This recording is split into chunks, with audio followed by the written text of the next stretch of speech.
What's up, everybody? It's my General Hospital thoughts for May 2nd, 2012. I'm gonna get right to the point. I like the Olivia and Elizabeth playing detective. I love that. People can say whatever they want about Elizabeth, but I like her. She always been cool with me. I don't agree with every little decision she made, but she cool. She's human deep down, and at the end of the day, she's human. So the Kate and Carly situation, well, Connie and Carly, I loved it. I loved the cat fight. It's the best cat fight I've seen since, like somebody said, since Jessica and Natalie on One Life to Live. I loved the cat fight. Carly was whooping her ass she was getting her for a moment, and I loved it. Kate, well, Connie, I want to call her Connie, but then I keep forgetting. I keep calling her Kate, so I'm just gonna call her Kate. Kate needs to go. Like, seriously, I don't know where she going. What's she doing? I'm like, she just crazy as all hell. Her and Heather Weber should be a tag team. And I just want to put this out there. If I hear Heather Weber say Stephen Lars one more time, I'm going to put a bullet in her ass. Like, seriously, I'm going to go Clint Buchanan on her ass and take out a shotgun.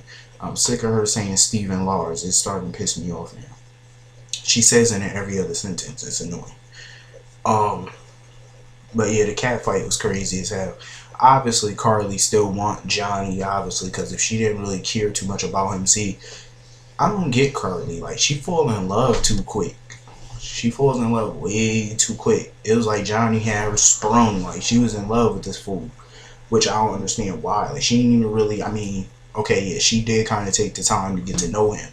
But that don't mean you know a person just because they tell you about themselves and tell you about their childhood and stuff. That don't really mean that you know them that well. Like, you know them better than anybody, because you don't.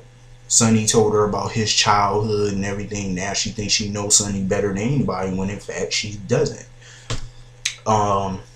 And I just want to put this out there about the Starman situation. I'm sick of her. They need to give her a new damn storyline, because she gonna come to the show and keep talking about the whole, being obsessive over Sonny and all that. She need to go. She need to hop on her broom and go back to Landview or whatever, or go back to LA and be with Marco and them. Just get the hell out of here. Like, don't nobody. This storyline is done and over with. He was found not guilty. Leave it at that. Go move on. Like, I'm tired of her whining. Like, she was such a good character on One Life to Live when she was a kid and a teenager and stuff like that. She was so good up there. But now, as a young adult, I think they dropped the ball with her character, because I've never seen this side of her. Like, she's just too whining and unbearable to watch. I gotta fast forward through her scenes. Like, she's just annoying. So, the talk with Sonny and Michael, I liked it. I like how Michael was there for him and stuff like that. It was cool to see that father-son moment between them. What I don't like is John McBain sitting there bugging his house. Like, seriously. Did he have a warrant for that? And I am Max G and Betty. I swear to God, what kind of bodyguard is he? You ain't supposed to let no cop just walk around a big ass house like that by himself. I don't care who come in the house. Don't let him walk around the house by himself. He's a cop. He could plant anything in that house. Idiot. Anyway, John McBain need to go too, because I'm sick of him being in everybody's storyline, because he's mixed in with so many storylines right now. It don't make no sense. It's just irritating. Like, take your ass back to Landview and drag Little Star with you, because she's starting to annoy me. But hopefully when Todd Manning come back to the show, hopefully it'll get more better and more interesting, because I'm sick of seeing John and all them keep obsessing over this shit. He's not going to put Sonny in prison, so face it. Get over it. It's just like he's in way too many storylines, like, and it's starting to irritate me. It's annoying. He needs to go. Give him a better storyline or get to going, because he's annoying the shit out of me right now. The Jassim situation. Somebody said they want to know my thoughts on Jassim. Well, let me just say this, because I forgot to say this yesterday.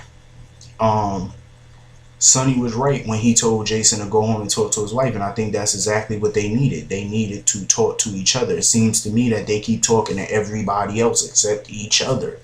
That's the problem. They need to be truthful and honest with each other instead of being truthful and honest with other people.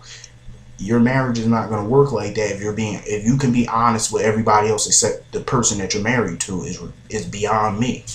So I'm like, they need to talk to each other instead of talking to Sonny, talking to Liz, talking to McBain, talking to Carly. No, talk to each other. You're married to each other. You're not married to them. You're not pregnant by them. You need to communicate and talk to each other. That's how a marriage works. Communication is key. But in a way, I can understand where Jason was coming from today, because he was saying like he can't lie to her and tell her he's okay with loving this child and raising this child when deep down he know he not yet. And mind you, key word, he said yet. He's not saying, oh, he could never love this child. He's just saying he needs some time, a little bit of time.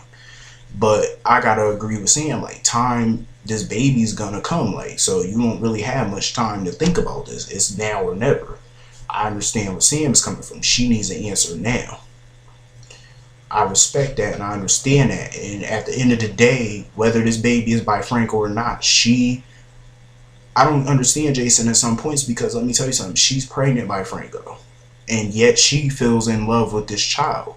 So if she can love this child with this child still being Franco's, how come he can't love it? Franco's dead. You can raise this child. There's no way a baby could come out like their parent. A murderer like their parent is no way. I think with Jason and Sam raising this child at least has a chance at having a good life. So he need to just take his wife back and forgive her and be a part of that child's life like he intended before. But I understand Sam got to, put her child first. And if Jason can't make up her mind, I understand that she had to leave. My only thing about it is, didn't she have a penthouse or a condo or something like that before she married Jason? Whatever happened to that? She sold it or something? I never heard her say she sold it before. And coincidentally, she rooms at the same little place John McBain is at, which looks like a Fleabag motel. And I know she got money. She got long money. So I'm like, why is she staying at that dirty old place? Why she didn't just get a room at the Metro Court? It's nicer. And coincidentally, I felt it was stupid having her stay at the same place John McBain is staying. And she better move out. She better not stay there, because it would be so dumb of her to stay there after you just had this big ass argument with Jason about John McBain. Why would you stay in the same place that he's staying at? You honestly think when Jason find out, you think he gonna be happy about that? Hell no. This is what's causing the marriage to even make them drift further apart. And I think it's so dumb. Before I go, I wanted to give up some breaking news. I don't know if anybody heard about Bree Williamson, who played Jessica Buchanan on One Life to Live. She has I think a recurring role or a regular role on the sci-fi show Haven on the Sci-Fi Channel. She signed on to be a regular for their season 3, so I guess she's going to be on the full season 3. They're filming it in Nova Scotia. I was like, how is Nova Scotia far as hell? Why would you go all the way to Nova Scotia? But at least she's working. So now people get to see her every week, prime time for season 3. Check it out if you need your Jessica Buchanan fix and you miss seeing her on TV. Check it out. Anyway, I'm out until tomorrow. Any requests for a video, let me know.